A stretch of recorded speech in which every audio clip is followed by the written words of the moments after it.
Alrighty. What's up, everybody? Peter Joseph here. Peter J, whatever you want to call me. But Peter Joseph here for another video. Video number 2 on your 2 for Wednesday. This time on the Peter Joseph channel, youtube.com/Peter Joseph. Thank you for watching this video. Make sure you like the video. Hit that subscribe button down there. You know where. In my pants. Otherwise known as the description box below on this channel and my other 4 main channels, which are down below in the description box. And as always, friend me on Facebook, follow me on Twitter and Instagram. Gotta be real. If you're not, hit the bricks and hop off. Get a life. But if you're real, follow me on social media, Facebook, Twitter, and Instagram. Share the video all over the internet. Don't forget to tap and slap that bell. Basically treat it like it's a baseball, because baseball sauce some more. So smack that baseball around, or just treat it like it's your bitch. Turn on all notifications so you don't miss another video, and you get to watch the next one. So, simple as that. And if you're not getting my notifications, unsubscribe, resubscribe again, hit the bell again, turn on all notifications again, and hopefully that'll work. Or just type in my name and type in my channels. And if you do find it, go to my live section, go to my video section, or if I do a short, which is rarely I do that, go to that section, and the latest video will be up, and you can watch past videos, which are pretty damn good too. And that's all you gotta do.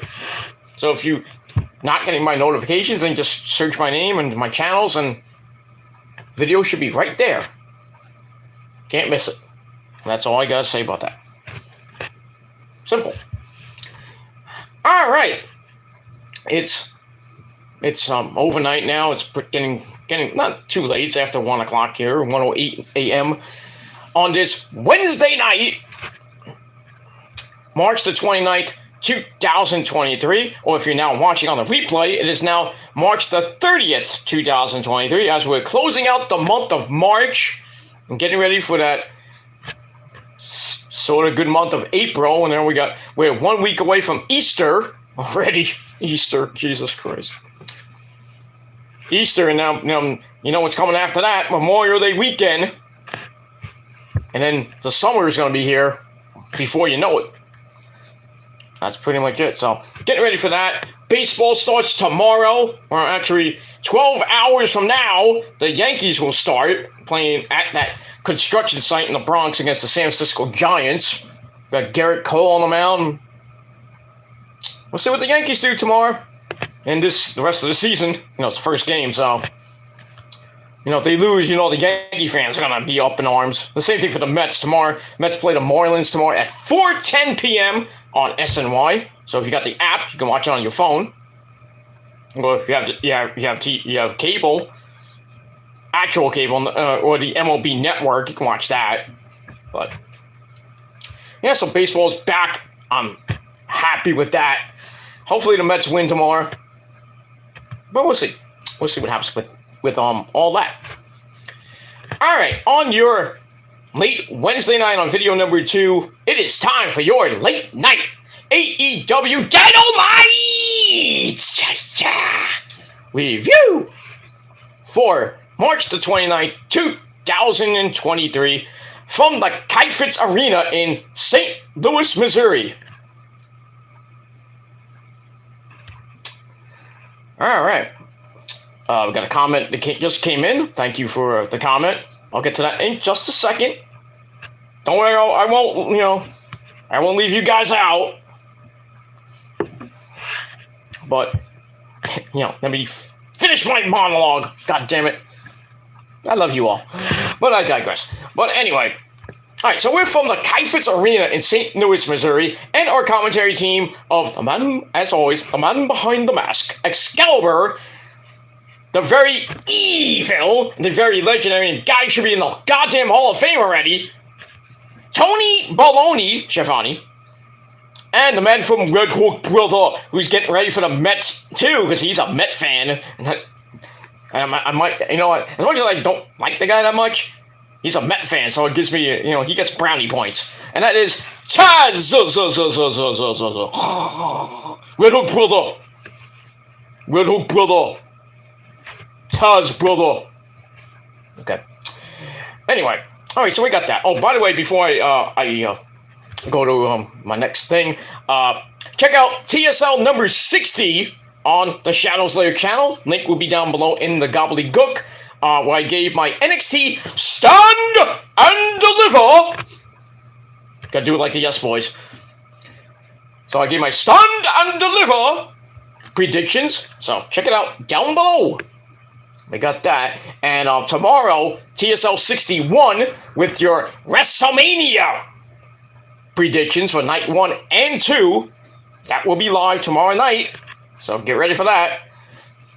And then Ring of Honor will be, I'm hoping to get it done Friday afternoon after I do my my errands and everything. So Friday afternoon, right before the pay-per-view, which starts at 7, don't forget. Your Ring of Honor Supercard of Honor predictions on TSL 62. So you get back-to-back-to-back episodes of the Shadow Slayer. So check that out. It's going to be epic. Also, tomorrow night, Ring of Honor review for their go-home show. And that's it. Lots of videos coming, so hit that bell. Because if you miss it, you're going to be so disappointed. But I digress.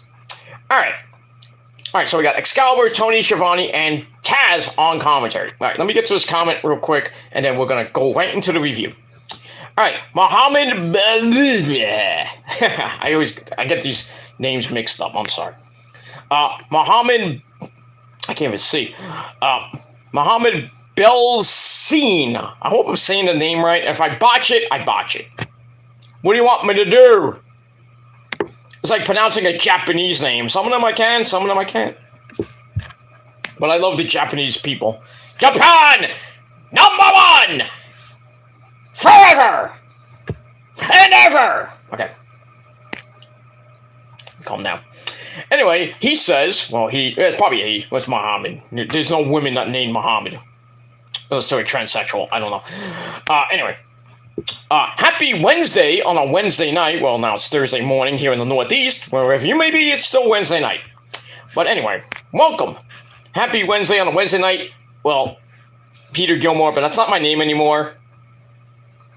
I killed off the character, the persona, Peter Gilmore. I'm no longer Peter Gilmore anymore. I'm actually my real self, Peter Joseph. So, going by my real name, actually. So, just wanted to do that. But same Peter Gilmore, but just under a different name. But same me, just different name, new direction, positivity. That's it. And I'm just basically focusing, if you Muhammad, if you go on my rant channel, and if you go, about maybe a couple videos back, you didn't have to retract that, but it's fine. Put that comment back again if you want, but I digress. Anyway, if you go on my rant channel, I talk about my new direction, well, what I'm doing with my channels and everything. And my mental health break that I'm going to be taking, I don't know when. It's going to be soon. I don't know if it's going to be around Easter. It might be after that. It might be in May. I don't know yet. But I will be taking a mental break. So, just to let you guys know. We'll remind you, some of you don't know. But in any case, on this channel, the Peter Joseph channel, which I renamed, go back a couple of videos. And there's a video called Who is Peter Joseph? So I explain that a little bit more. So check that out. That's why the change. Not because of these naysayers and trolls. Not all about that. I just felt I needed a fresh start. You know, go back to basics, basically. There you go. Go back to what I did back in a long time ago, 2009, 2010. Or just being myself, talk about wrestling, sports, movies, music, just doing that and not getting involved with petty-ass garbage drama with people that really don't do anything for me. They don't pay my bills, and all that other shit. But they want to be so invested in my life and everything, and I'm so obsessed with me, it's not going to get them anywhere. Not going to get me anywhere, going back and forth with these assholes for the last few years. They didn't get me anywhere, except for, a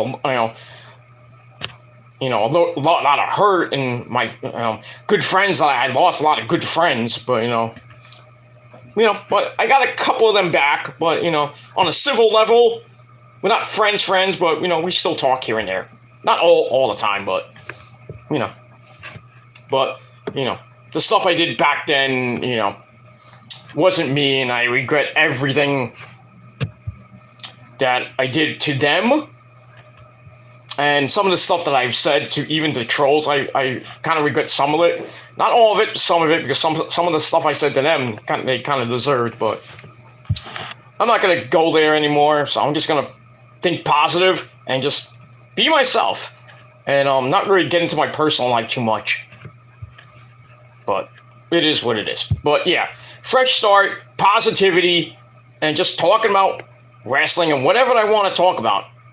And really be friends with good people like Issa and her chat and Joe Cronin. Still friends with Joe Cronin here and there. I don't talk to him that much anymore. But I still watch him. Watch good people, not, get involved with this garbage bullshit. And if those people don't want to move on, then, they got problems. I'm moving on. They say, they want to think I'm not going to move on. That's their problem. But anyway, let me get to this comment because I didn't finish it. I'm sorry. I went too far. Anyway, so that's what. So call me Peter. Peter J. You can call me Peter J. You can call me Peter Joseph. Or PJ. Not peanut butter and jelly. PJ. Peanut and jelly. I guess, I don't know. But Peter Joseph, Peter J, PJ is fine. Or just call me Pete. Peter, Pete, whatever you want to call him. It's fine. I hope you're doing well, man. And same with everyone here in my chat. Well, it's only just you. That's fine. AEW Dynamite tonight was interesting in so many levels. Yeah, actually, it's pretty damn good. Pretty damn good. One of my favorite wrestlers came back tonight, and that is Adam Cole! Baybayy! Boom! Came back tonight, marked the fuck out. It was very emotional coming back tonight, especially at the end of the night, what happened with him and his actual real life fiance, Dr. Britt Baker, say it with me now, DMD, baby. Showing that, and then afterwards, the AEW All Access show, which had its first episode tonight, pretty damn good. It was a little tear-jerking with the Adam Cole story and everything.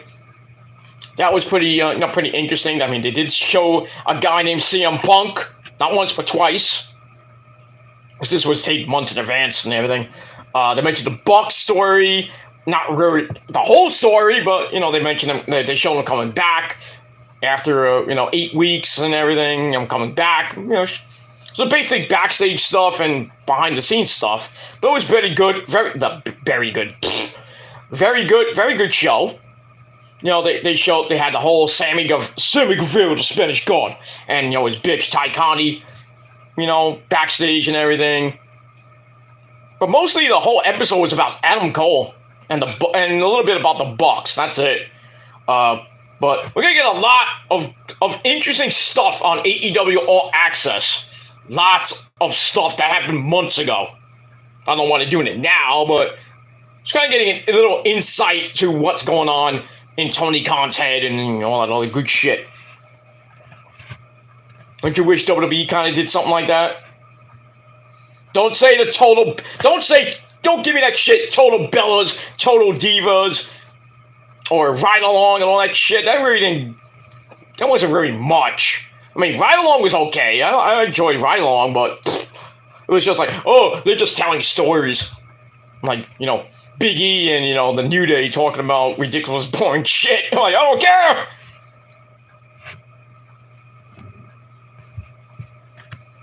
I'm like, just go to the goddamn next city, go to the hotel and just, jerk off. I don't give a shit. But this show is actually good. It's actually good. I enjoyed the first episode. I enjoyed it. We'll move on. But Dynamite tonight, very good. The swerve of the freaking year with Bryan Danielson. Didn't see that coming.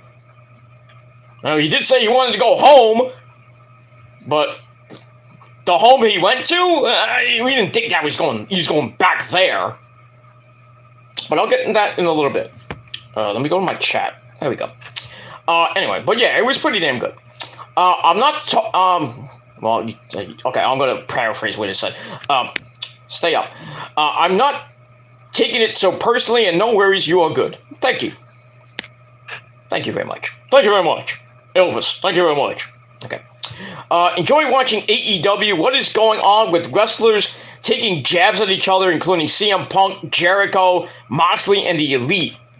I actually forgot about that. I wanted to do a video about that, the whole CM Punk thing on Instagram, where he bashed Jericho, he bashed the Bucks, and I think he bashed Moxley too, and then he, well, bashed Meltzer, but who hasn't bashed Meltzer these days? It's just, my whole opinion about it, Punk's being a dick. And if he wants to come back to AEW so bad, he's not doing a good job. If he's bashing everybody under the sun, it's just really ridiculous. Punk needs to just shut his trap and focus on wrestling and stop being such a baby. Stop being a baby there, Phil Brooks. Stop it.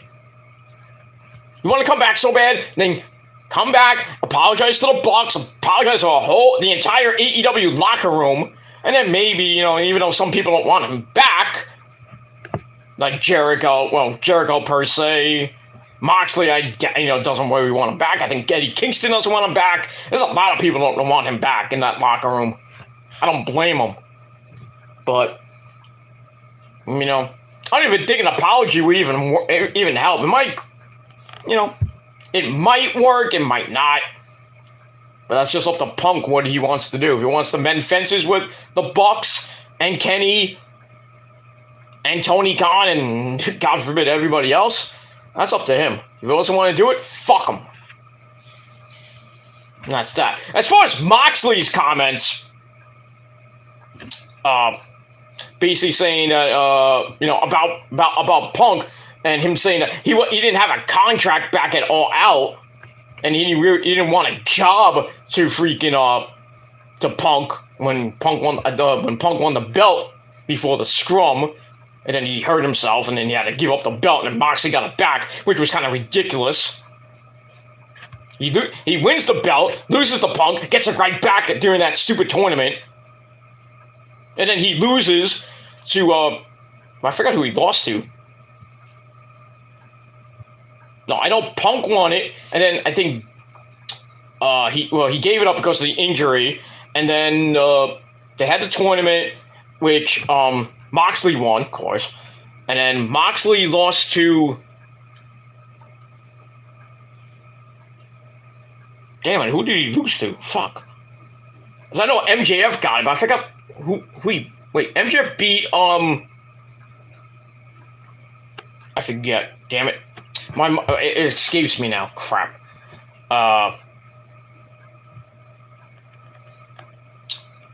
In any case, MJF got it eventually. That's the point.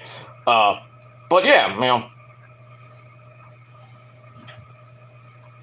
Moxley, he had a no contract, and he's like, I don't want to job to this guy because he just came back. I'm jobbing to him again. Come on now. So I see his point, but Moxley's always been a guy that's always passionate about the wrestling business, and I would be mad too, at freaking what Punk said, but. Yeah, I get that too. The whole Rocky movie drama storyline. Yeah, that like Punk wanted to do the whole. I think it was Moxley or Punk wanted to do the whole Rocky storyline with Apollo Creed. I think it was in Rocky 3, and Punk's like, I never saw it. I never saw Rocky. How do you not see Rocky? And you're like 40-something years old, dude. I mean, there are other people. I know people even on YouTube who haven't seen fucking Rocky.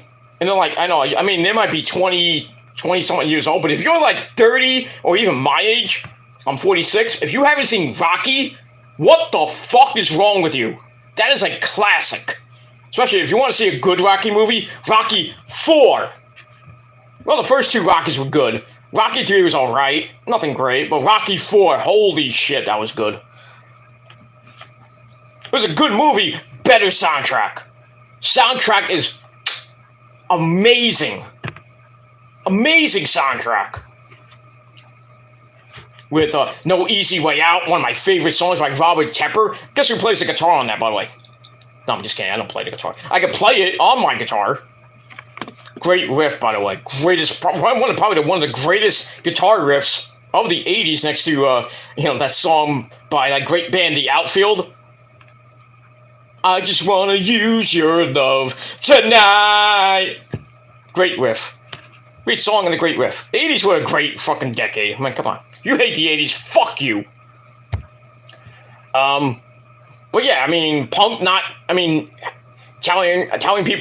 Moxley, I don't want to do the Rocky storyline because I've never seen it.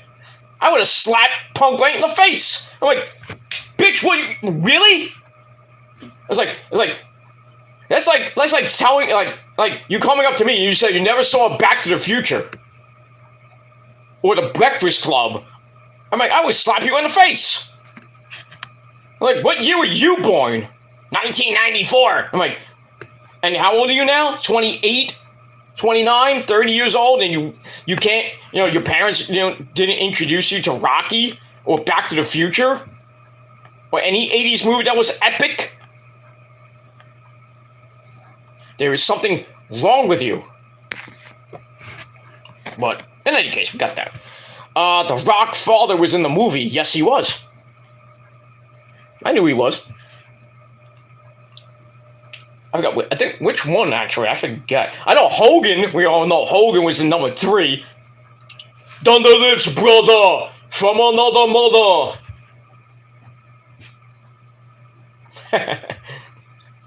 The ultimate meatball.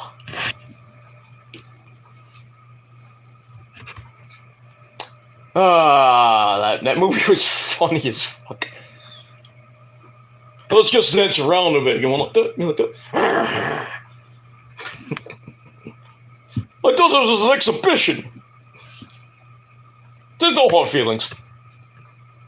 Yeah, but Hogan fucked him up during the when they were taping it and everything.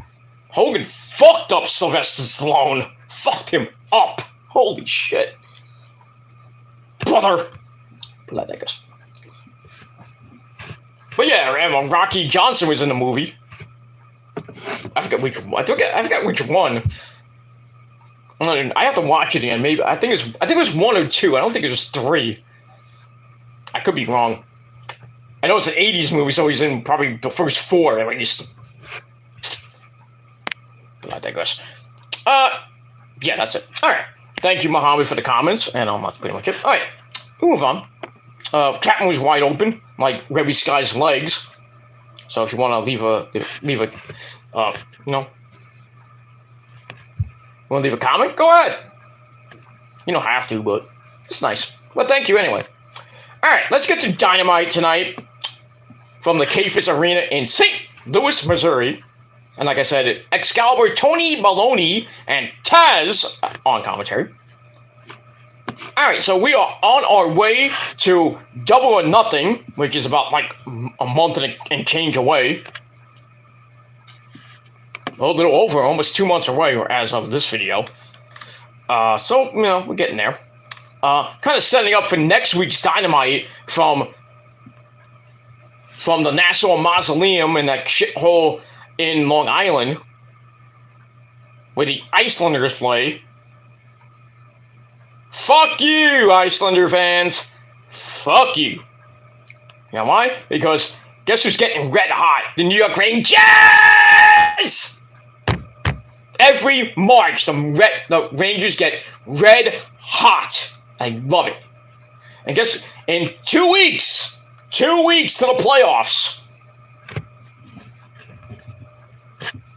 2 weeks, my friend. April I think the 16th starts. think it's the 16th or the 18th. That's when the playoffs start. So the Rangers right now are just, playing out the season, trying to get, better seeding. We'll see what happens. But, tomorrow night they play the New Jersey Devils in that shithole arena in Newark, New Jersey. That's going to be a big, big game for the Rangers because they're 2 points behind the Devils for seeding purposes. So we'll see what happens with that. Hopefully they win. They're red hot right now. Igor standing on his head. Mika Zibanejad doing what he does in March, having another Mika March. Tarasenko getting some goals here and there. Kreider man does what other Kreider mans can. He's scoring goals. Trocheck's getting goals. I mean, the bread man. Panarin is getting some goals here and there. Philip Keitel, who just signed a 4-year deal. So he's going to be with the Rangers for the next 4 years. He signed 4 years, $4 million. Not bad. So he's going to be back with the Rangers. That's pretty damn good. Patrick Kane, since he's been here, has been pretty damn good. He's scored some goals here and there. So Rangers are clicking on all cylinders. It's great. I hope they ride that momentum into the playoffs. And, I would be scared to face the Rangers in the playoffs. If they go deep like they did last year, and with the team they have now, that they have Patrick Kane, Trocheck, I don't think they have Jacob Trouba anymore, the guy that killed everybody in the playoffs last year with those hits. Woo. But, if Rangers go deep again in the playoffs, I would not be surprised if they can go to not the Stanley Cup, but if they can go to the Eastern Conference Finals again, they meet those Bruins, Boston fans, you better pray. You better pray. That's all I'm going to say. Rangers get red hot. I think they have a good chance to beat the Bruins. As much as I want them to get beat in the first round.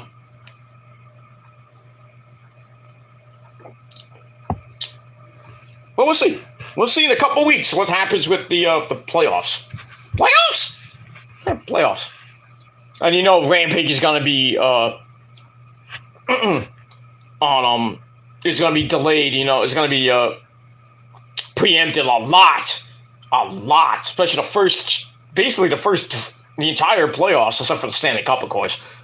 Because it's going to be like on Friday nights, so depending on what game they show, Rampage could be on its regular schedule time at 10 p.m. It could be later. It could be early, like 7 o'clock, 6 o'clock. Depending on what game they play. It's be an East Coast game or a West Coast game. If they play a West Coast game, they're most likely going to be at 7 o'clock. But stay tuned for April, the end of April, all through May, basically. They're going to be delayed. Rampage. Dynamite might be preempted because of the stupid NBA playoffs. Well, Rampage too, same thing. I think Dynamite would be okay because they don't show basketball on TBS. But yeah, Rampage is going to be all over the place in the next 2 months. So check your local listings. That's it. All right, we move on. All right. So we start off with the opening sequence, fire and pyro. We are live from St. Louis, and we start off with our first match of the night. Jungle Man Jack Perry taking on Matt Hardy, dude. Did it? So Jungle Boy versus Matt Hardy with all ego Ethan Page coming out and doing the Jeff Hardy dance. He does it pretty damn good. He sucks, but don't tell him I said that. But yeah, he does a pretty good Jeff Hardy impersonation with the dancing and everything. It's all a matter of time before Jeff Hardy comes back and fucks up his career again. But hopefully he doesn't, man. Hopefully he does come back whenever that may be. And hopefully, he doesn't hit the bottle again and fuck up his career, and we'll never see him in the WWE. We'll never see him we may not see him in the Hall of Fame with him and Matt. he fucks his career up, I don't think they will sniff the WWE Hall of Fame. We'll have to see what happens with that. But hopefully he can get better. He's been sober for the last few months. Hopefully he can stay that way for the rest of his life, not fuck up. But we'll see. But anyway, this was a pretty good. Excuse me. But this was a pretty decent match. Starts out with Ethan Page staring at Jungle Boy. And then Matt Hardy starts working on the arm. That gets reversed into a wrist lock, simple wrist lock, and a drop kick that sends Matt Hardy to the floor. Then they trade places. Matt hits a dive. And then they start brawling. Then we get a side effect on the apron. Ow! Plants Jungle Boy. We go to an early break. We come right back. Jungle Boy fights back, but Ethan Page gets on the apron, causing a distraction. And then we send for the man. Get in there, Hook. So Hook comes out, even things out. He brawls with Ethan Page, so you know that storyline is going to start. Ethan Page and Hook for the FTW title, which is really not a nothing title. So Page tries to hit Hook as Matt Hardy was holding him back, but Ethan Page hits Matt Hardy right in the face. So, and then then Hook and Ethan Page brawl all the way to the back. And then we get back in the ring. Jungle Boy reverses a twist of fate attempt by Matt Hardy into a 1921 backslide for a near fall. Then he nails a super kick. Then he hits a running downward spiral, which sets up the running elbow to the back of the head. Someone's been watching Killer Cross tapes. 1, 2, 3. Jungle Boy gets the win in just under 10 minutes. And that's that. Match was pretty decent. I gave it 3 out of 5 stars. So the match was alright, but the aftermath was freaking epic. So after the match, MJF, the champ, comes out. So he gets in the ring. He says, "I run the show around here." And the fans are like, "Shut the fuck up!" So he's like, "You people in St. Louis can shut the fuck up too." Blah, blah, blah. He says, "Not that it matters, though, as next week they're back in the best place in the world, and that's Long Island, New York." No, Long Island is a shithole. I know people. I know a couple people that live in Long Island that I used to be friends with. Well, one person I used to be friends with. So, no offense to her, but Long Island's a shithole. You know why, Icelander fans? You know why. That's basically the Rangers' second home. Besides Carolina and Florida. But I digress. So MJ says, "I'm not happy with how you interpreted things 2 weeks ago. You called the entire AEW, basically he calls his entire AEW run mid. He says, "Oh, you hang out, said you did all that. I beat you in 2020 at Double or Nothing, and then you started hanging out with Marco Stunt." I'm like, wow, a Marco Stunt reference. And then Christian and Luchasaurus. So he's like, "It's not my fault your career went downhill." Blah, blah, blah, blah, blah, blah, blah. So he says, "For the first time, I felt like I had met the man that I would go to war with for the rest of my career." And he says, "That night in 2020, I shook your hand, but now we're both here." He says that people like Marco stunted growth. Okay. And Christian, he says, "Great call, by the way." Held him down, and he says Hook is going to do the same thing. Not really. But we move on with that. He says, "We could have run this place together. We could have teamed together. That could have been a good tag team. But now you only care what the fans think." So Jungle Boy finally gets a word in edgewise, and he calls MJF selfish as self-centered. And MJF keeps going, running his vagina and running his mouth. So he's like, "Oh, you finally said something nice for the last 4 years." So let's get off with Jungle Boy. Yay, you got some, So you finally have some balls, or sort of. So then he brings up Anna J. He's like, I talked to your hot piece of ash girlfriend, Anna J. And, she's not very impressed with your, downstairs. And then Jungle Boy just went off, beats the fuck out of MJF in the corner. MJF then bails from the running form to the back of the head. So we get that. During the match, we saw Darby and Sammy Guevara, the Spanish God, they're watching on. So we're going to get a fatal four-way match at Double or Nothing for the belt. But I still think MJF's going to hold that belt for the rest of this year. I mean, as much as I would love for Jungle Boy to win, or Darby or Jungle Boy to win, I would say Sammy, but he would probably hold it for like a week.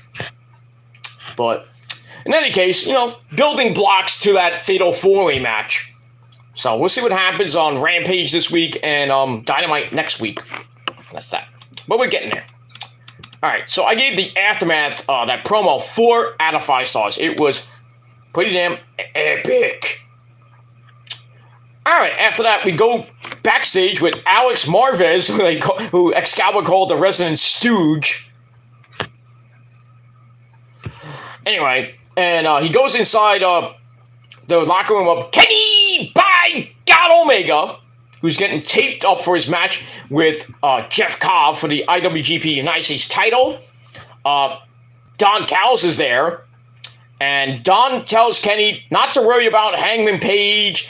I got it all covered. I'm going to go, and I'm going to apologize for what happened last week. I'm like, uh-oh. So, they're building to Don Callis, turning on Kenny and the Bucks and the Elite, and joining up with the Blackpool Cup Club. So he's basically going to be the next Regal. Regal! So, that's where that's going. Alright, so I gave that 3 out of 5 stars. Alright, then we get a video, kind of funny video, of the Jericho Appreciation Society, all of them except Jericho, of course. They went to the St. Louis Blues game, I think earlier in the week, or on the weekend, and they had fun with the Acclaimed, Max Caster and Daddy Ass, Billy Gunn, and don't forget, ladies, Scissor Me, Mommy Ass! That. They go on a night on the town, they go to the St. Louis Blues game, they go to dinner together, a nice fancy restaurant, they have ice cream. I'm like, damn, I would have loved to be with them. So, during that dinner, 2.0, Daddy Maynard, you want to know what makes Daddy Gilmore's dick hard? Asian chicks. Anyway, they asked the Acclaimed to make a decision about joining the Jericho Appreciation Society. He says, well, you got a week to let us know. So then they leave, and then Matt Maynard sees the bill. He's like, I hope this is all worth it. Okay. So I'm kind of, this feud is kind of weird. It's like, oh, we love rap music. Join us so you can be sports entertainers. You think that's going to work? Surprised they like rap music, but it is what it is. I thought they were going to go in a whole different direction. It's like, oh, we hate the rap music. Next thing you know, they're singing, rap is crap. I like country music. I like country girls. I like Willie Nelson. And don't forget about Pearl. There's only one thing that I hate, and it's a bunch of crap. I hate rap. God bless Kurt Hennig. God bless you, man. Probably one of the funniest songs of the 90s. Oh my god. But man, if you hate rap, more power to you. I like rap. I like old school rap. I know Snoop Diggity Dogs and Snoop Dogg, Dr. Drizzy, Eminem, 50 Cent, Jay-Z, Tupac, Biggie. All that good shit. The stuff now is Garbage. Mumble rap is garbage. Like Drake and, I mean, it is what it is, but, Ice Cube, NWA and all that shit. That was good rap. Today's rap is, I don't even know what the fuck they're saying. Most of them. I can dig, I dig, Megan Thee Stallion and Cardi B. Gotta listen to some wet ass pussy, you know what I mean? I like the song and I like wet ass pussy, you know what I mean? Can't get enough of it. But I digress. And we move on. So that was a pretty interesting segment. I gave that 3 out of 5 stars. And we move on. All right, we got a couple comments coming back in. Muhammad says, on the same boat with you, Peter Joseph. No, thank you. I really hope that Jeff Hardy comes back as well. He is the GOAT. Well, in your opinion, he's the GOAT, but he's not the GOAT of all GOATs, because as we all know, the GOAT of all GOATs, and you can debate me till the cows come home on this, the GOAT of all GOATs is and will always be The Undertaker. Whether you like it or not. Better than Hogan, better than Flair, even better than Bruno Sammartino. Yeah, I said it. It is what it is. He is the GOAT. For him to stay sober in the long haul, he needs to change up / adjust to him managing his wrestling. Yeah. He needs to just focus on his career, the end of his career. However long that may be. He needs to just, basically, I'll quote Jade Cargill, he needs to cut the shit and stop with the drugs and the alcohol, because God forbid, he gets back on the bottle when he goes in that car again, he's going to kill somebody or himself. I mean, it's going to be a sad day, but, that's the life he wants to live. Be burning in hell with Chris Benoit. But hopefully he can turn his life around. I mean, it's, never too late to turn your life around. I should know. That's what do you think I'm doing right now? 46 years old. Trying to get my mental health right, my frame of mind right. That's why I'm going on this I'm giving myself 3 to 6 months to try to get my head straight and my mental health right. So, I mean, we'll have to see what happens with that. It's only been basically a few days right now. I think it's been today's Wednesday. I think I started Saturday. So Sunday, Monday, Tuesday. Been almost a week now. It's been a struggle for the last couple of days because I've had panic attacks and I've been depressed a few days. With those idiots still chirping here and there, I could care less what they say now. And what I really don't care. I'm not focused on those idiots anymore. I'm focused on my life. And if they can't focus on their lives, what's left of it, then they need to go to a mental hospital and get a mental evaluation. Not me. I already go to fucking therapy and take 6,000 pills. But, I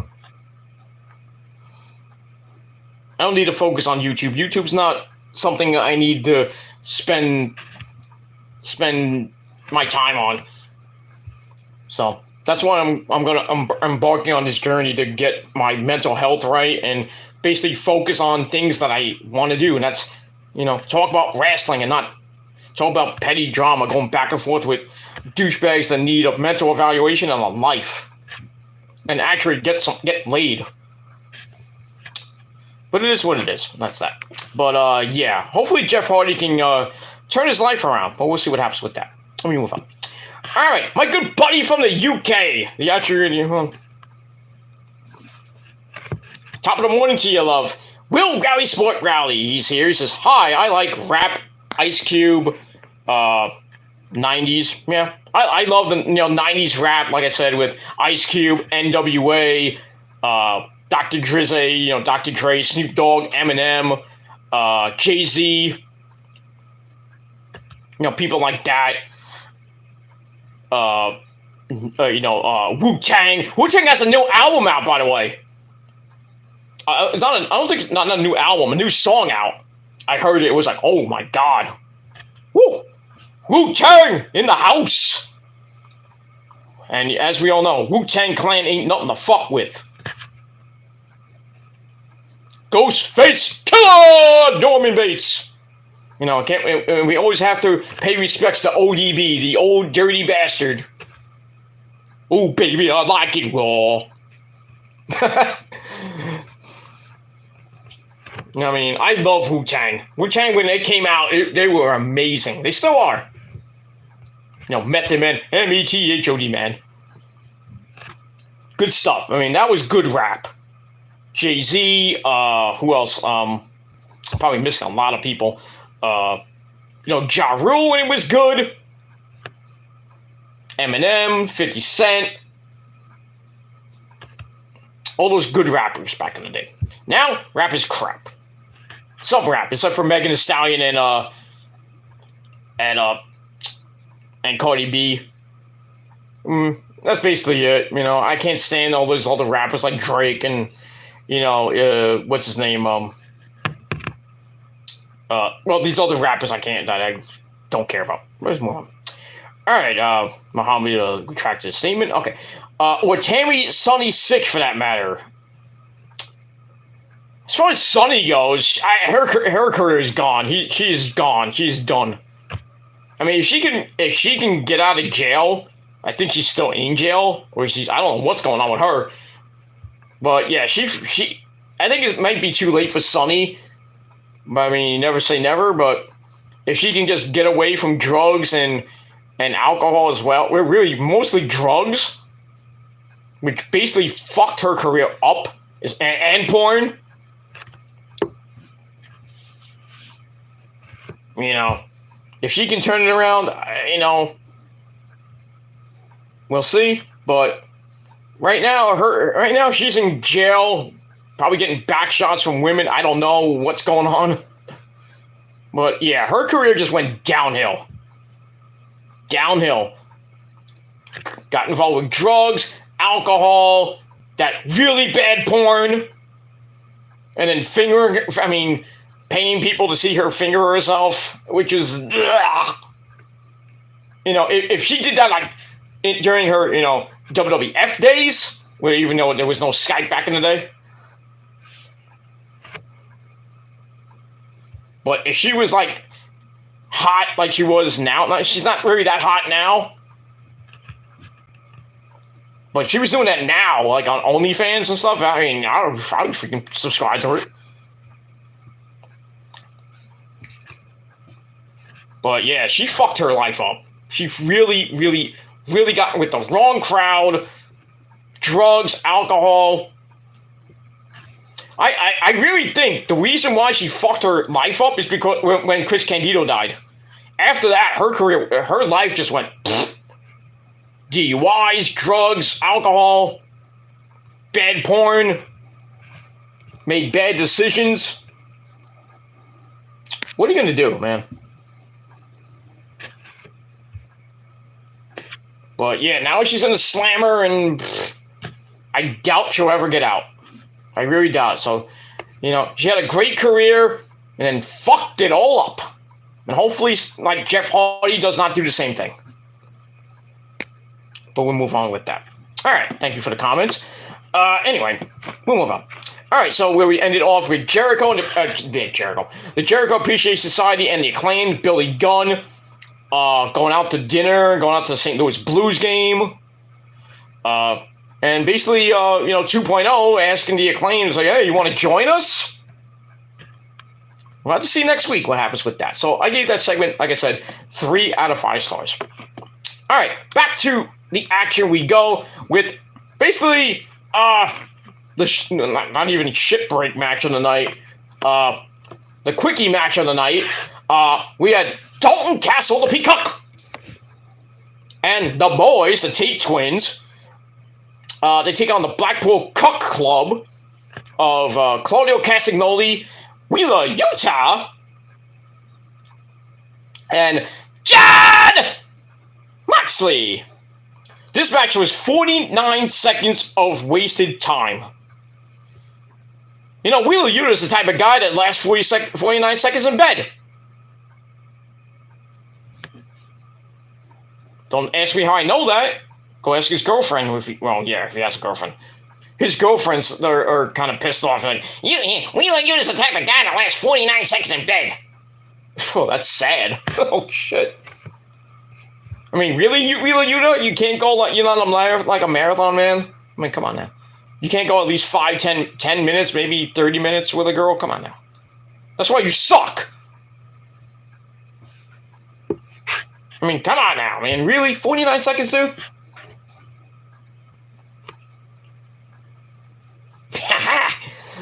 Anyway, we move on. So, that was quick and a waste of time. Man, bad. I mean, that's sad that Dalton and the boys got destroyed by the Blackpool Cup Club. Claudio hits Brent Tate with a whole ton of Ricola bombs. 49 seconds later, good night.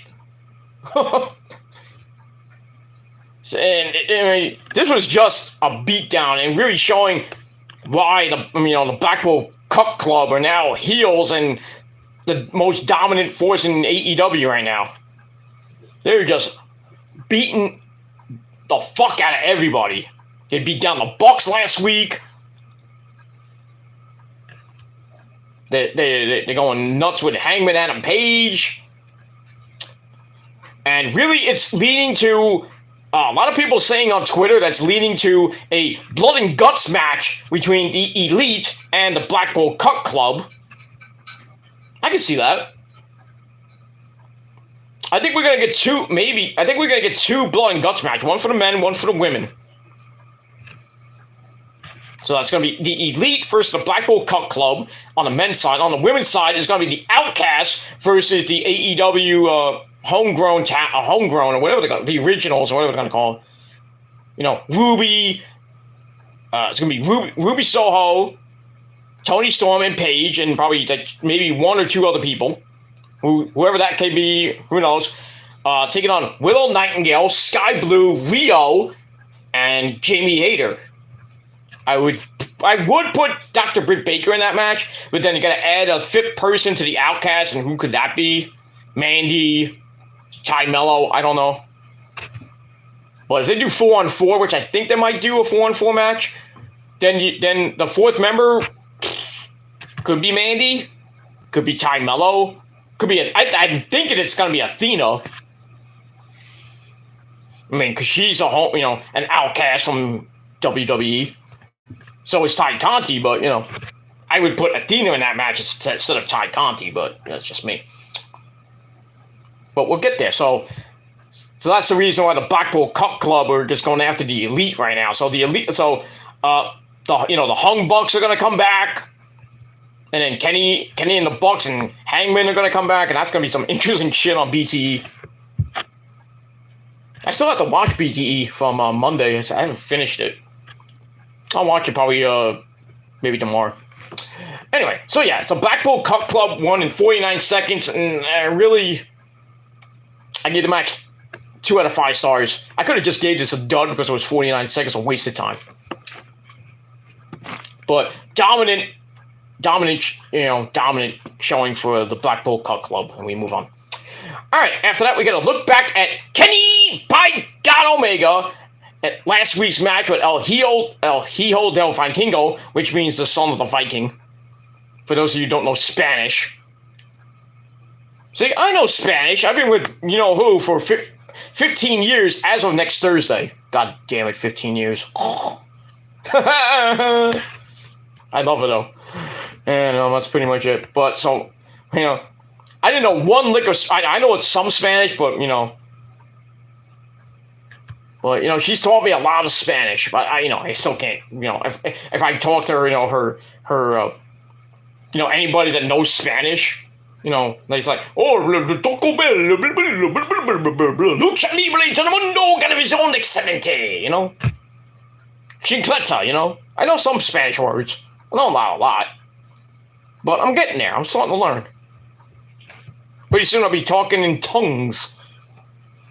You know, I took French in junior high school. Still know I don't know a lot of French. I took Italian in high school for 4 years, and then I took it for I think a year or two in college. I don't know a lot of Italian, but you know, I could speak. I could if I set my mind to it and learn more Spanish and more Italian. I could speak 3 languages. I'll be like Claudio Castagnoli, speaking like 5 languages or some shit like that. Multilingual. Well, no, I would say bilingual, but multilingual. But we move on with that. But anyway, yeah, so we see a recap of that match, an epic fucking match last week. And then the beatdown by the Blackpool Cup Club on Kenny. And then, you know, Hangman Adam Page coming in an ambulance and for the save. And then we saw what happened with Don flailing around like a freaking whale. And Kenny's like, what the fuck, dude? All right, and then we get, you know, the video of Kenny talking about Jeff Cobb and the challenge and everything. So we get like a hype video of that. So we get that. And that leads to Tony Maloney in the back with the Hangman. And before he can even start his promo, Don Callis comes in and tries to apologize to him, saying, you know, I'm sorry, I lost my balance last week. Bullshit. He's like, I know you didn't mean it, and you know, you didn't do anything, so I just want to apologize. So Paige is kind of like unsure about Don's little apology. And then the Blackpool Cup Club come in, deck Hangman, knock him out, and Don Callis is just standing there with his hand out, like, I mean, you could have just ran off. So he has his hand out, and Moxley comes up to him. He's like, hey, Mox, how you doing, Mox? Mox like, boom, right in the face. Knocked him in the face, and he fell to the ground, hit the concrete. I think when he hit the concrete, Moxley hit him in the face, like right in the nose, and he had his glasses on. So I think the glasses busted him wide open. Though he was legit injured. That was crazy, seeing him pouring blood. He was like, wow, busted wide open. And people was like, oh, they go on Twitter, it's like, oh, you know, Don maxed him blading. I don't think he bladed. I think it was legit hard-way blood because of the glasses coming down on his nose, and he, you know, cut him. But that was crazy. So I give that 3 out of 5 stars. So we move on. After the break, Kenny is told what happened by Tony Schiavone. Kenny's like, is he okay? He's okay? Oh, he's getting help in the back. I was like, oh, damn, I got a match. So I was thinking that was going to affect him and he was going to lose the belt to Jeff Cobb. So we had that. So we go to the match. Kenny defending the IWGP United States title against Matanzo Cueto, otherwise known as Jeff Cobb. This was a pretty good match. We have a stare down to start. Kenny's shoulder has really no effect on the big man. Cobb is sent to the floor, and Kenny hits the big flippy gibbity doo, the Terminator dive. Get back in. Jeff Cobb goes after Kenny's banged up ribs and his shoulder as well. Then a big time shot sends Kenny to the outside. As we go to break, we come back. Kenny slips out of a bear hug, a 1905 bear hug. Tries to a backslide. That doesn't work. Trying everything but the kitchen sink. But Kenny blasts Jeff Cobb with a V-trigger into a pair of Snapdragon suplexes. But Jeff, on the second attempt, Jeff pops right back up. No selling the second one. Hits a big time clothesline, turning Kenny inside out. Both men are down. Then they go up top. Jeff hits a delayed vertical superplex. That was nice. And then he hits a V-trigger of his own on Kenny. And I was like, oh, yeah, we're going to get a new champ.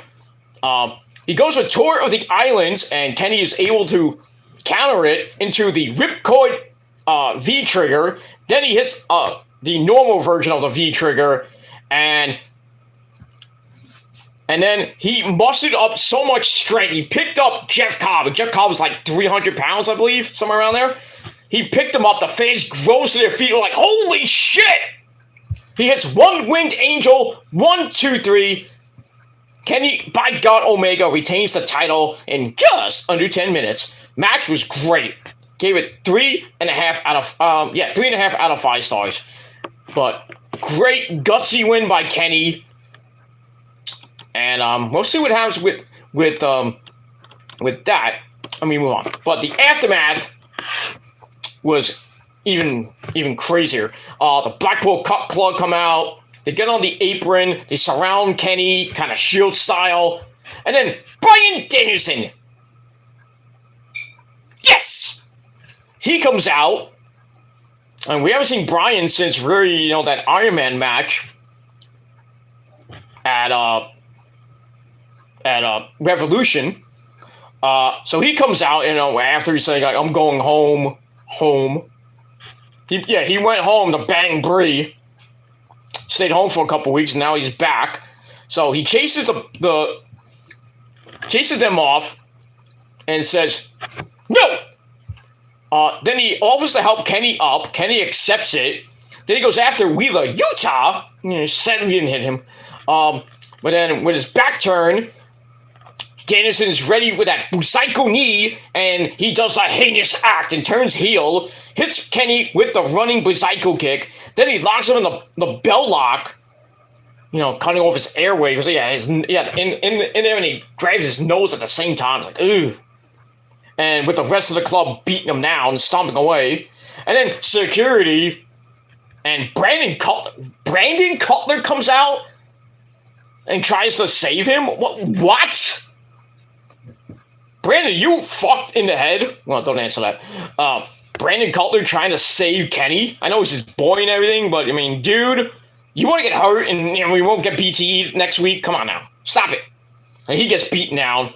So yeah, Bryan Danielson turns heel. He's back with his comrades in the Blackpool Cup Club. So he wanted to go home. Now he's back home with the Blackpool Cup Club. Didn't see that coming. But yeah, like I said, it's leading to now they have a foursome, and when Nick and Matt Jackson kind of get better, Matt has a torn tricep, which if he decides to get surgery on it, it's not going to be a long-term thing, thankfully. It's just going to be, maybe he's going to be out for a couple of weeks, but he's still going to be in television, which is good. I think Nick has a shoulder injury. So we got that. So really, everybody but Hangman is injured. So when they get better, we're going to get a blood and guts match with the Elite and the Blackpool Combat Club. That should be freaking hellacious. I think everybody's going to be bleeding in that match. I think Moxley will be the first to bleed in like the first 2 minutes. Because you know how he is. He bleeds like almost every match. Almost. We got that. All right, so we got that. We move on. Do we have any? Yeah, we do. Okay. Muhammad come with another comment. Thrilled to see Chris Jericho back in AEW after his Fozzy tour wrapped up. I don't even know they were on tour. And despite his real-life heat beat with CM Punk. Yeah, always great to see Jericho. Always great to see Jericho. I didn't even know they were on tour. I thought their tour ended. But I guess they're, going on. They were back on tour earlier this year, and they finished. So I guess now he has more time to devote to AEW before the next Fozzy record. Or if they go on tour in the summer. We got that. Speaking of tours, In This Moment's going back on tour. I know they have a date in June in Wisconsin. They're going to be doing some festivals this summer. Hopefully the new album comes out by then. I don't know.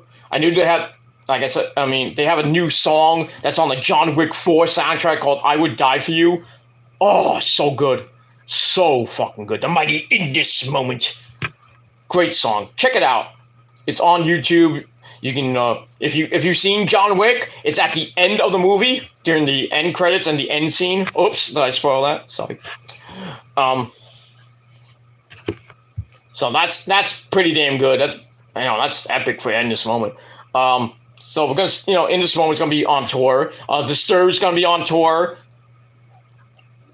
this year. They come to the PNC August 11th, and I wanted to go, but I can't because I got a prior commitment that day, so can't do it. Sucks. Godsmack's coming to the PNC. I forgot when. I think sometime in June. I think. And I would love to see Godsmack. They're going on tour with Stained. I've seen them before, Godsmack and Stained. I forgot what tour that was. I think it was Ozfest. No, it wasn't Ozfest. I forgot what tour. I think it was Uproar or the Rockstar Energy tour. So I know In This Moment opened for Godsmack and opened they opened for I think it was no, that was a different tour. But yeah, I know Godsmack did a tour at the PNC, and Stain was like I think the opening act or the second act, but that was a good tour. That was good. I love Godsmack. I mean, Rosa loves Godsmack. She loves Disturbed. She is in love with Disturbed. She loves Godsmack. And she loves In This Moment, even though she hates, Maria with her costume changes and the direction they go in. I'm old school. I love the old school In This Moment stuff. That's why I put some of the old stuff on my community page yesterday. I'm so old school. Old school is cool. I love In This Moment. I'm still gonna support them until they don't do any more records. But they've been together for 18 years. 18 years of the mighty In This Moment. And 8 records. Well, about to be hit 8 records. I don't know when that album's coming out, but it's gonna be fucking epic, I heard. Another masterpiece. Hopefully it's the number 1. But yeah, there's gonna be a lot of tours this summer. So go try to see everything this summer. It was announced today Ozzy's coming back. For that just one tour. It's the Power Trip tour. It's going to have, it's freaking epic. Iron Maiden. Iron fucking Maiden. Iron Maiden, Guns N' Roses, Metallica, who are going to be on and off with their new tour with Pantera, the 72 Seasons tour. And that album, I think, is coming out pretty soon. 72 Seasons, the new Metallica record. Guess who has a pre-order? I'm not pre-order. I already have it. They teased a longer song on the album. I think it's the title track, 72 Seasons. Damn, it is. It's not long, but it's long.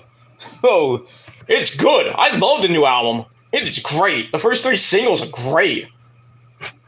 And the title track, the new single that came out.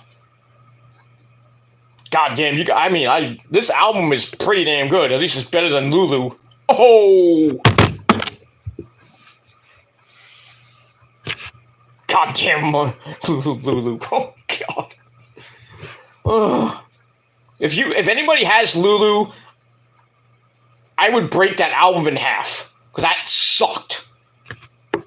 Why they did that album with, what did they do? I think it was was it Jeff Beck? I think it was Jeff Beck. Or I forget who they did it with, but anyway, that album stunk. As much as I love Jeff Beck and or whoever they did the album with, but yeah, not so good, Al. Well, at least it's halfway better. Lulu's halfway better. Well, not even halfway. Not Death Band. Saint Anger is way better than Lulu. Production-wise. But yeah, Death Band was great. Hardwired to Self-Destruct is great. And 72 Seasons is freaking epic. Oh, so good. But anyway, yeah. So the Power Trip tour, and I'm going on tangents, I'm sorry. And if you don't like it, fuck you. Go to bed. Anyway. So Ozzy, Metallica, Iron Maiden, what am I missing? What did I say? Iron Maiden, Metallica, Guns N' Roses, Ozzy, so many other bands on that fucking tour. And it starts in October. I don't even know where it is. I think it's gonna be in LA. I don't think, Ozzy with his back really can't travel much. And, I think that's the only time I'm probably gonna see Ozzy this year. So if you want to see Ozzy, wait till October, wherever that may be. So get your tickets now, or whenever they go on sale. So it'll probably be the last time we see Ozzy. I don't know how long of a set he's gonna do because of his back. He can't jump around and be like Madman Ozzy. He'll be like, with that back brace thing that he has on the stage. He's not gonna jump up and down like a crazy madman. But yeah, he'll be singing songs from Patient Number 9 and all the classics we know from Ozzy. I wish I was going to that damn fucking tour. Not tour, but the festival. But if it's in LA, it should be in New York or Jersey. At least I can get to the PNC. Or if they do it, can't do it. If they do it in New York, I don't know what they can do in me. The only place I can think of that they can do it is in Long Island. Maybe outside the National Mausoleum or at the National Mausoleum, somewhere in Long Island. Like they did the Warped Tour one year outside the National Mausoleum, and In This Moment was there. That's probably one of the only In This Moment concerts I missed in New York. Was really mad. I didn't see that because I couldn't get there. I mean, I could, but it would have been a pain in the ass to get there and back. Because it is. You have to take the LIRR to Nassau and then come back. Good luck with that. Same thing with the PNC. Good luck getting there and back if you have to take the train. Pain in the ass. But it is what it is. But yeah. October, I think it's October 6th to the 8th, I think it is. The Power Trip Tour. Go see it. Tell him Peter Gunn was sent you. Well, Peter Joseph sent you. Peter Gunn was dead. But yeah, tell him PJ sent you. They don't know who I am. I already told In This Moment my real name. They know already, so. Anyway, moving on. Muhammad says, I thought that Lance Reddick died, so they needs to delay the John Wick movie. Well, it's already out. Oh, you mean John Wick 5? Yeah, that probably will delay production whenever they start that. I don't know how they were gonna. If they do, I know there's gonna be a John Wick 5 if you've seen John Wick 4. I'm not giving a movie away but there's probably gonna be a 5th one. But if there is, I don't know how they're gonna. What they're gonna do with Lance Reddick's character? The concierge. I don't know how they're gonna they can't replace him. He can't be replaced. So I don't know how they're gonna, mention how he died. Maybe he died somewhere in that time frame. But I don't know. I don't know how they're gonna do it unless they. I don't think they should do it. They're gonna put another person in his place as a concierge, which I think is a really bad idea. But yeah, Lance Reddick, I didn't do a rest in peace video about it, and I should have, but I didn't. But anyway, rest in peace to Lance Reddick, who passed away. I think it was last week. Great man, great actor. Just sad. But they probably will delay. Well, I don't know if they're doing it now. I haven't heard anything, but if they are doing production on John Wick 5, yeah, they probably will delay it. Probably will. And like I said, he's too hard to replace. So I think if they do John Wick 5, they probably won't go to the hotel. They may go to the hotel, and I know we're all waiting oh, we'll see Lance Reddick, the concierge is there. Oh, he's not there. Who's this guy? I don't know. Or maybe a girl. Who knows? But yeah, those 4 movies with him in it, fucking epic. Mr. Week. Hello, Mr. Week. Should I call the manager? I'd like to speak to the manager. Very well, Mr. Week. Good stuff. Good stuff. All right, let's get back to wrestling. But, you know, we go all over the place. It's my show, and if you don't like it, you know where to go. All right, anyway, so yeah, so we had Kenny retained the title, the IWGP US title against Jeff Cobb. Very hard fought match.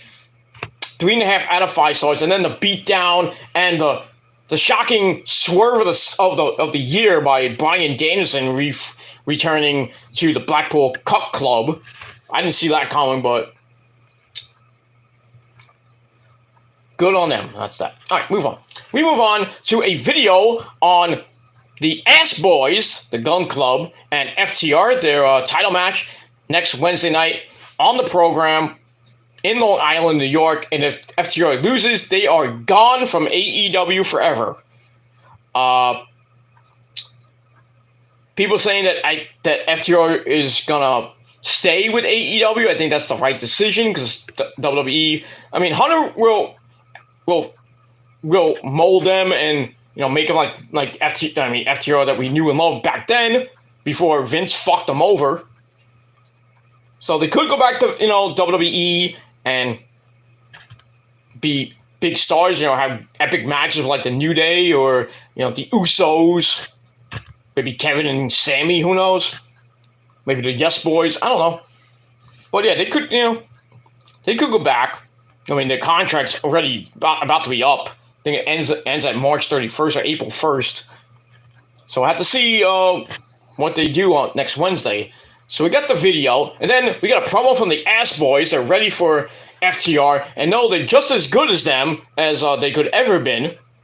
They used to respect them, but now they hate them. And next week it will be Top Guys. Ouch! We'll see. I wouldn't be surprised if FTR wins by disqualification. I would say disqualification, but there's really not many disqualifications in AEW. So either they win the titles and they stay in AEW for like another year or so. They sign a new contract, or they lose and then we'll see them in WWE. Probably by the end of the month or by May or June. We'll have to see what happens with that. We move on. All right, so I give that 3 out of 5 stars. All right, then we go to our next match for the AEW Intercontinental title. Oh, I'm sorry, the International title. I still call it the Intercontinental title. So basically the same thing. We have the champion, you know, my good friend, freshly squeezed orange juice. Orange Cassidy. He takes on the Butcher with the Blade at ringside. By the way, anybody asking about the Bunny? She's still injured, or people saying she's catering, but she's still injured. She has a broken orbital bone, and I think a broken nose. Oh, she is so injury prone. She came back from a neck injury, and maybe like a month or two later, she breaks her orbital bone and her nose. Sorry for Allie, but I mean, it is what it is. All right, so Orange Cassidy and the Butcher go at it. It was a pretty decent match. Good thing this did not start the night. We know how Orange Cassidy has started Dynamite for the last 6 out of 7 weeks. Well, now 6 out of 8 weeks. Thankfully, he did not start the show. But anyway, we get that. So Cassidy gets jumped before the bell by the Butcher and the Blade. Blade has like a nightstick, or I don't know what kind of weapon he had. Whipped the crap out of Orange Cassidy. And then Stefan, the referee, the African-American referee, says, Blade, you are out of here. Get out of here. So he checks on Orange Cassidy. He's like, ring the bell. So you start the match officially. Butcher beats the crap out of him even more. Takes it to the outside. Then he whips Orange Cassidy into the barricade. Ow. Drops him again as we go to break. We come back. The champ goes through a Texas Cloverleaf and then goes for the eyes to escape a powerbomb attempt. Then he hits the stun dog millionaire. Then the tornado DDT plants Butcher for a near fall. Then we get a diving DDT for another near fall. And then the Blade comes back with a cheap shot to the back with that object. I don't know, it was like a nightstick. I don't think it was not a slapjack. It was like a nightstick or like a mini pipe or something like that. And Butcher's about to win the title, and Orange Cassidy thankfully kicked out at 2. And then the best friends come out. Give me a hug. Trent and Chucky T, they come out. They go after the Blade, and they run him off. But, before they leave, they give a cheap shot to the Butcher with the same object. Turnbuckle's fair play. And then Orange Cassidy hits the Orange Punch. And then I don't know how he picked him up, but he hits the beach break. 1, 2, 3, Orange Cassidy, still your AEW International Champion. Mac, just under 8 minutes. Was okay. 3 out of 5 stars. And that's pretty much it.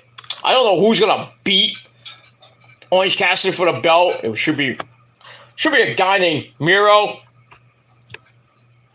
But at this point, I don't even know who's going to beat Orange Cassidy for that belt. I would say Pac, but Pac's in London, I think. I don't know where Pac is. That bastard. So I guess it's all a matter of who's going to beat him. I would think he's going to lose the belt at Double or Nothing, but I don't know to who. But we'll see. We move on. All right, then we go to the back where we have Jade Cargill and company. That bitch show, the TBS champion with Layla Gray, Smart Mark Sterling, and some other woman. I think there was another lawyer. Basically, Jade, who looked fucking amazing. Oh my god, her abs. Oh. She's a MILF. Holy crap. Oh. She can step on me any day of the week. But anyway. So, let's still talk about Taya Valkyrie, stealing Jaded, and they going too far by stealing her move. And they promise vengeance on Rampage. So, I think that lawyer had something in her hand. I don't know, another thing saying, you can't use the move. And, so we have to see what happens with them on Rampage. So let's see that. So I gave that 2.5 out of 5 stars. All right, after that, we get a promo from Juice Robinson of the Bullet Club. By the way, too sweet me for the love of God. He's ready for action and gritty on Rampage before he gets to Ricky Starks next week on Dynamite. So it should be a decent match. Then we move on with that. Okay. All right, then it's time for the Death Slot. And we get to the women. We have Willow Nightingale taking on Ruby Soho, who comes out with Toni Storm and Saraya Knight Page, the Outcasts, or as I call them, the female version of the NWO. This was a match. Ruby gets chased to the floor to start, and then the Outcasts have a little meeting. It's like, hey, who we're gonna go tonight for when we go out to dinner? Let's go to Whataburger. I've been to Whataburger. It's okay. Not the greatest burger in the world, but I'm kind of like a Shake Shack, Five Guys guy. I would try In-N-Out, but it's not around in the New York area. But if I ever go to LA, I would definitely go to In-N-Out. I go in and out of Rose's pussy, you know what I mean? But I digress. Anyway, moving on. So that's not cool with Willow, who pulls Ruby back in. Ruby tries for no future, and Willow countered it. Get a side slam into a basement cross body. Gives Willow a near fall. But hold on. So Ruby has something in her eye. My eye! Which allows Paige to get on the apron and knee Willow to death behind Orby Edwards' back. Come on, Orby. Then some choking on the ropes ensues. We go to break. Come back. Willow hits the running hip attack in the corner. Then hits a power bomb for a near fall. And then Ruby starts backing away. I'm sorry. Can we have a truce? Only to get caught in a Death Valley driver for a near fall. Willow goes up top and gets distracted by Toni Storm. Which allows Ruby to hit not one, but 2 no futures for, guess what, a near fall. Huh. Okay. She goes with Destination Unknown and gets counted into a 1921 backslide, but Willow gets right back up with a hard pounce! Period. Then she goes with a Doctor Bomb, but once again, Toni Storm gets involved. And behind behind Aubrey Edwards' back, so Ruby grabs a roll-up with her feet on the ropes. 1, 2, 3. She gets a cheap fucking win. And freaking Excalibur and Tony Baloney like, oh, come on! Son of a bitch! You know, so Ruby gets the win in 9 minutes.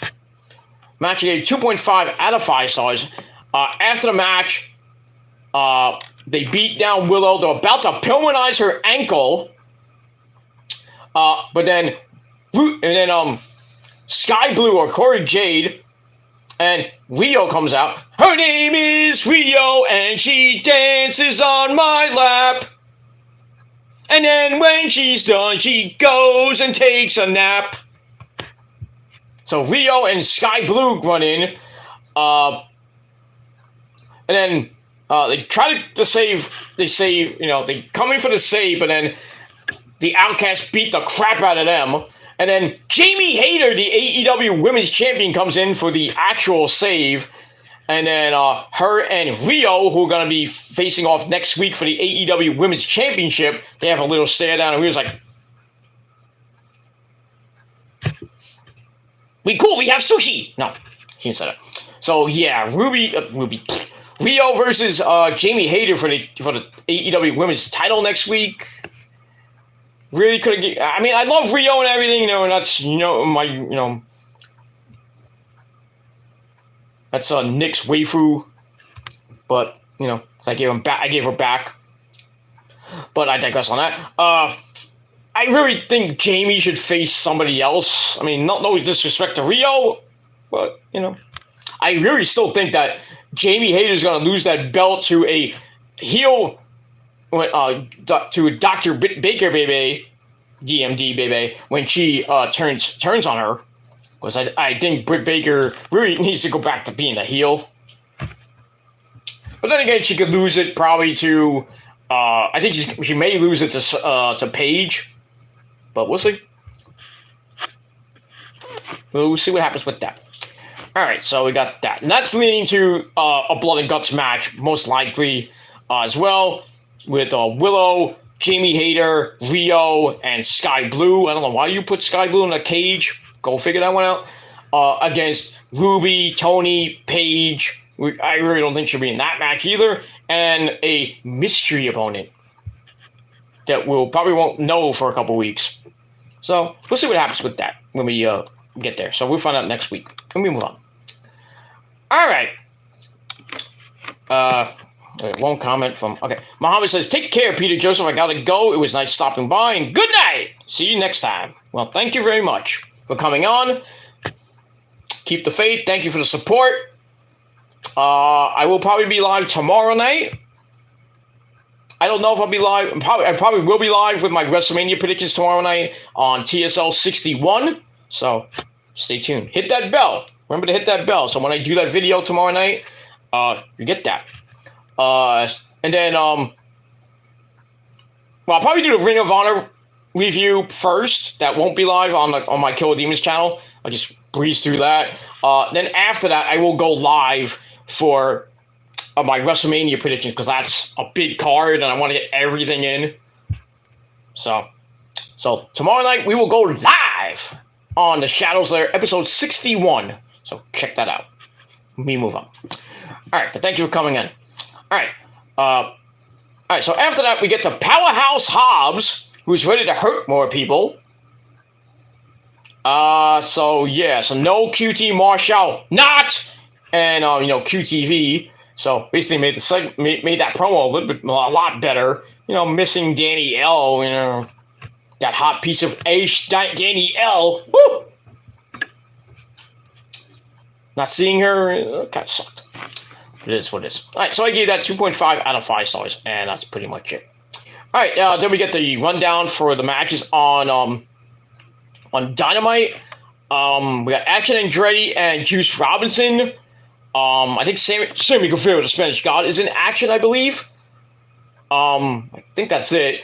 And then on Dynamite next week, we got FTR versus the Ass Boys. We're going to hear from the entire Blackpool Cook Club, and that's including Bryan Danielson, and much more from the Nassau Mausoleum in Long Island, New York. So, there you go. Let me move on. More matches will be announced on Rampage as well. Rampage is back on its normal time of 10 p.m. this Friday night. So that's going to get sandwiched in with freaking SmackDown, the Hall of Fame, and the really near the end of Supercard of Honor, which I think is probably going to end probably about 9:30, 10 o'clock. It starts at 7. So, there you go. Move on. All right, then we go to your main event of the evening, the most anticipated return in AEW history, the return of Adam Cole! Baby! Boom! So he comes back 9 months later, and he takes on Daniel Garcia. And this was a pretty fun match. So it starts out with a feeling out process, not like that. Garcia grabs a headlock. Adam Cole, baby, reverses into one of his own, then shoulders Garcia down. Then a head scissors by Garcia drops Cole, and then Garcia picks him. I think he hit him in the gut, and then hits a pile driver, sending Cole to the outside as we go to break. And I think it was Paul Turner. I forgot who the referee was. I think it was Paul Turner. He goes outside and Excalibur and commentary's like, oh no, he's gone. He's done. He came back too soon. And Garcia's like, oh, he's done. He's done. Broken neck, concussion. So Cole's on the outside for a long time, grabbing his neck and shoulder area. So we go to picture-in-picture, and then we come back. Adam Cole comes back and hits a pump kick, and then collateral damage, the bling buster on the knee for a near fall. Then a trick kicks to face, so Adam Cole gets caught in a German suplex. Then some elbows to Adam Cole's head, still going on with that. Garcia was kind of smart going after that, the neck, shoulder area, trying to, put Adam Cole back on the shelf for good. So Adam Cole's in trouble, but he comes right back. He's back up with a kind of messed up Panama Sunrise. And then Garcia locks in the Dragon Tamer. And Cole's in trouble, but he gets to the ropes. Then we get an arm crap pile driver. That's interesting. Never saw that before. Garcia, another near fall. He goes for a charge in the corner. Adam Cole gets the boot up. Then he goes up top, hits the Panama City Sunrise, which sets up the boom, the last shot. 1, 2, 3, Adam Cole, baby, comes back after 9 months, gets the win in a hard-fought match with Daniel Garcia. Just over 11 minutes. Match was great. Gave it 3.5 out of 5 stars. So Adam Cole is back, baby. And we'll see what happens with him as we go on to Double or Nothing. That's that. So we get that. So 3.5 out of 5 stars for that. And then after the match, Britt Baker comes out. His real life, soon-to-be wife. She comes out to celebrate with her man. Kissy kissies, everybody's happy, and then screamers come out. I'm like, what? I'm like, black and gold streamers come down from the ceiling. I'm like, did he just win the G1? It was like something what New Japan would do. But, it was for a reason, coming back after 9 months and almost not come back at all. So that was pretty damn nice. And then Chris Jericho, of all people, come out, and he goes to the ring to help Garcia to the back. And then as he's going to the back, he stayed at Adam Cole for a little bit. And then he goes up the ramp, talking to Garcia a little bit, and he's like, doing this, like kind of looking over his shoulder a couple times. Adam Cole's like looking at Jericho, and I'm like, Jericho, Cole at Double or Nothing? Yeah, sign me up. Oh, that's going to be fucking epic. The promos is going to be epic, but don't make this like 6-month feud. Make this a short feud. Start next week and then go a month, go the next few weeks back and forth with epic fucking promos. Maybe have them in a tag team match, like a 6-man tag, or I don't know what you can do. Maybe just do promos for the next month. But don't, like I said, do the promos up to Double or Nothing, have an epic fucking match. I would think Cole's going to beat Jericho. Jericho should put him over. You get the Jericho Appreciation Society involved, and then maybe you I don't know who would save him. Maybe the Bucks save him. Maybe Kenny and the Bucks save him. I don't know. Well, maybe the Acclaim save him. I think that'd be ridiculous, but I don't know. But yeah, you set that up next week, and you keep going over the next 4 to 6 weeks until Double or Nothing, and then you have that epic match. Like I said, Cole should go over. But Jericho still looks strong, so Cole should win, get the win there. Then he will probably go to Forbidden Door. I don't know who he's gonna face. I would love him to face Tanahashi, not Okada, because Shinsuke killed him. Holy crap! I think Okada did too. So I don't know about Okada and Cole. We saw that last year, kind of with Jay White, and then when he got the concussion and everything.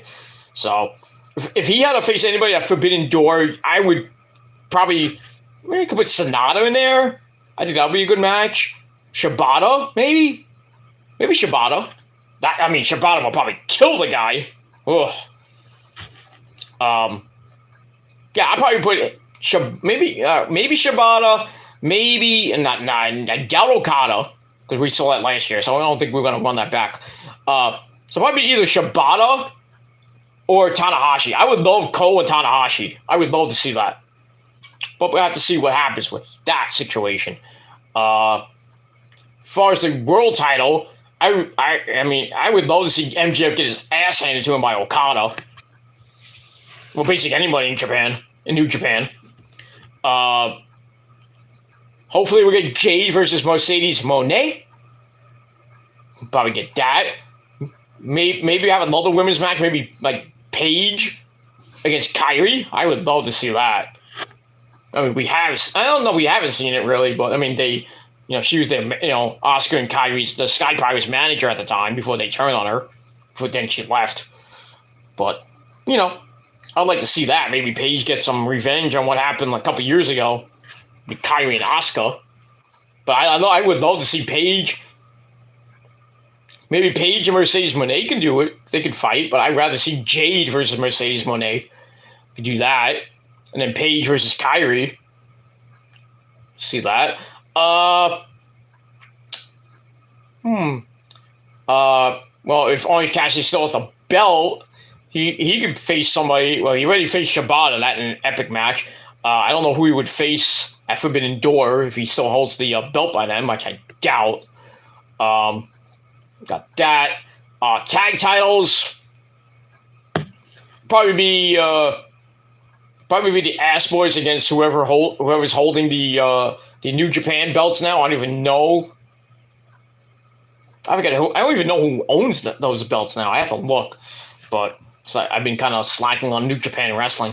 I know Sakura Genesis is coming up next. I think it's coming up next week. Actually, I think it's April 5th. So we got that. That's gonna be epic. Mercedes Moné defending her belt against two other Japanese chicks from Stardom. That should be pretty damn good. Speaking of Japan, Miyu is gonna be fighting on Impact tomorrow night with that Impact versus New Japan thing. That should be epic. I think it's a fatal 4-way match with Masha. I think it's Masha, Jordan Grace, Miyu, and Deonna Purrazzo, and the winner goes to Rebellion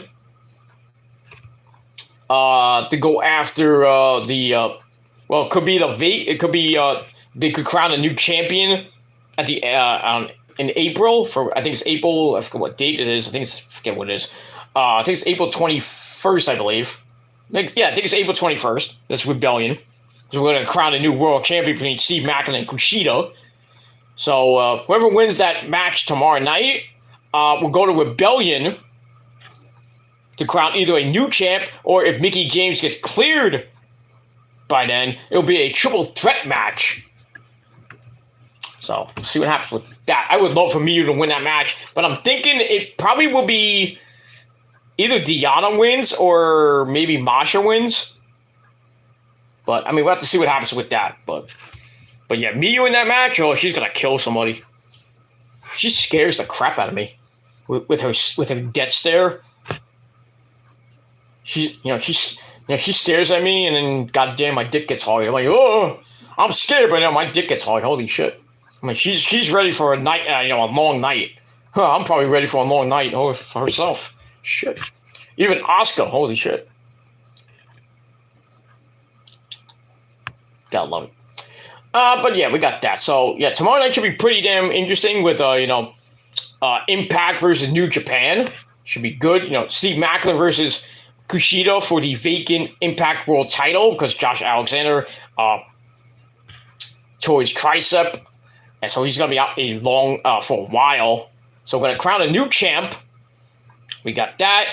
And then it's not tomorrow. Also at Rebellion is going to be Team Bully Ray versus Team Tommy Dreamer in a hardcore war. So that should be fun. We got the women's title if Mickie James gets cleared. It's a triple threat match. But we'll have to see what happens with that situation. And much more tomorrow night. So we got that. Friday night we got SmackDown with basically the epic stare down between Cody and our tribal chief Roman Reigns. The final SmackDown before WrestleMania. We got the Hall of Fame Friday night. Rey Mysterio's going to be inducted. The Great Muta, Andy Kaufman, Stacy Keibler, and it just announced. I think today was Tim White getting the Warrior Award. So that's going to be nice. So that's your Hall of Fame class of 2023. So that should be good after, that's going to be shown at 10 p.m. on Peacock. Same time as Rampage. So I don't know if a lot of people are going to be watching the Hall of Fame. I don't even think anybody's going to watch Rampage. I don't know if anybody's going to watch Rampage, really, because of the Hall of Fame and the end of Supercard of Honor. So that's going to, I can only imagine what Rampage's ratings are going to be and the Hall of Fame's rating. And how many people are going to watch Supercard of Honor. I'm watching it later. I'm watching it way after after Rampage goes off the air. I'm gonna watch the replay of Supercard of Honor because I'm not watching it live. Because I want to watch SmackDown live. Got that. And then Saturday, we got NXT Stand and Deliver. Oh, that's going to be some epic shit at 1 p.m. And then I got the Mets game later that day. I think it's at 6 o'clock, 6:40, I think it is. And then Saturday night, night one of WrestleMania. That's going to be pretty damn good. And then Sunday, you can watch the Met game early because it's at 1 p.m. And then, get some lunch. And then get ready at 8 p.m. for night 2 of WrestleMania, which I think is going to be the better of the two nights. Roman versus Cody, going to end the show. We'll see what happens if Cody wins. He's going to introduce that, that American Nightmare Winged Eagle title. But if Roman wins, I think he will win. If he doesn't, unless he decides to leave for a few months. If Roman wins, he will probably get rid of one of those belts, and we'll probably see that black and blue belt that they kind of leaked. And that's it. So, big weekend of action. WrestleMania weekend is fast approaching. It's going to be epic. Don't forget that Raw after WrestleMania is going to be epic from the Staples Center. Going to be a lot of debuts. Is Jay White going to debut? Who knows? Is Kota Ibushi might debut? We don't know. Braun Breaker might come to the main roster. Indy Hartwell might show up on Raw. Maybe Grayson Waller. It's gonna be a fun night. Debuts, returns. Just an epic fucking night. And don't forget, the draft is coming up right after that. I don't know what the official date of it is, but it's coming up. So we got that coming up in April. So it's really after tomorrow. Friday, Saturday, Sunday, Monday, 4 straight days of epicness. So we'll have to see what happens with all that. And then we kind of get back to normalcy, with NXT after Stand and Deliver. We got Dynamite from the National Mausoleum. We got Impact. The Impact after Impact versus New Japan. Then we got the SmackDown after Mania, which should be pretty interesting to see. And then that's basically it. We're on the road to, the only event in April is Rebellion. And then we start on the road to Backlash on May the 5th from Puerto Rico. And then after that, at the end of the month, we got King and Queen of the Ring from Saudi Arabia. That Sunday, Memorial Day weekend, we got Double or Nothing 5 from Vegas. And then we got the Memorial Day Raw. And then we're on the road to, in June, we're on the road to Slammiversary. And then we're on the road to Money in the Bank in London in July. So, it's going to be a pretty good next couple months. And then a pretty damn good summer. We got SummerSlam in Detroit. And then after SummerSlam, we're on the road to, I don't know if they're doing Clash of the Castle again. I would assume they are going to do it again. From Wales or Ireland or whatever they're going to have it. And then All Out 5. Probably Labor Day weekend. And then after that, we got a lot of shit after that.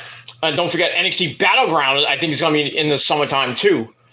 So, we got a lot of good stuff coming your way with wrestling, baseball starting, hockey and basketball are getting near the playoffs.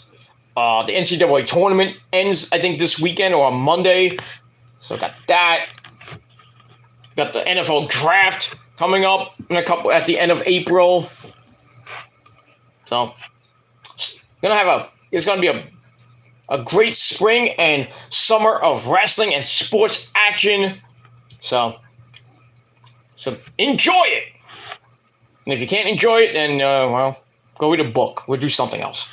And that's it. All right, everybody. That's it for now. Thank you for watching. Like to thank Muhammad and my good buddy Will Rally Sport Rally for watching, and everybody else who watched. Thank you for the free view. And that's pretty much it. Don't forget TSL number 60 down below in the description box. My NXT Stand and Deliver predictions. So check that out. Don't forget to smash that like button, smash that subscribe button to death on this channel and my other 4 main channels down there. Follow me on social media. Gotta be real. If you're not, go fuck off and do something else with your life if you have one. That's that. Share the video all over the internet, but most importantly, hit that fucking bell so when the next video comes out, you know when it comes out. You'll get notified, hopefully, and you won't miss a beat. And that's pretty much it. All right, everybody, that's it. Thank you all for watching. I'm getting out of here. I gotta go to bed because I gotta get up early in the morning. I gotta go to work and I got other things to do. Tomorrow, I gotta go back to physical therapy tomorrow because I was off for a week because I had some weirdness with my medical insurance that I had to fight them with. It's just insane. So I'll go back to physical therapy tomorrow, get my back readjusted and all that other good shit. And then I'm gonna enjoy the rest of my Thursday. Got the Mets game tomorrow. I'll probably listen to the Yankee game while I'm out. I do have I did T-Mobile, which is T-Mobile put out the you get the MLB. All the games on MLB not MLB Network, MLB.com, so you can watch every game for free if you have T-Mobile. The whole season's for free, so I got that today. So I'm gonna watch the Yankee game tomorrow, a little bit of the Yankee game, not all of it, because I care less about the Yankees. And then I got the Mets at 4:00. Max Scherzer against Sandy Alcantara. That's gonna be a pretty damn good pitching matchup. See how the Mets do with without Edwin Diaz. I think he's going to be closer by committee. That's very Bucky boy. He really hasn't said much about it. Oh, who's going to be the closer? Is it going to be Adam Ottavino or Brooks Raley or Robertson? Could be anybody. It could be the guy in the 10th row. I don't know. So that's going to be pretty damn interesting to see what happens with that. Hopefully Scherzer goes like a nice 7 innings, and then Ottavino comes in maybe in the 7th and maybe the 8th, maybe the 7th inning, and then Robertson finishes up the joint. But we'll see what happens with that. So should be an interesting season for the Yankees and the Mets and everybody else in baseball. So baseball is back. I am so fired up. I'm gonna wear my Mets shirt tomorrow. Because gotta represent the team tomorrow. So yeah, gonna watch that, and then the weekend I have to flip flop between the Mets and WrestleMania and all that other shit. It's crazy.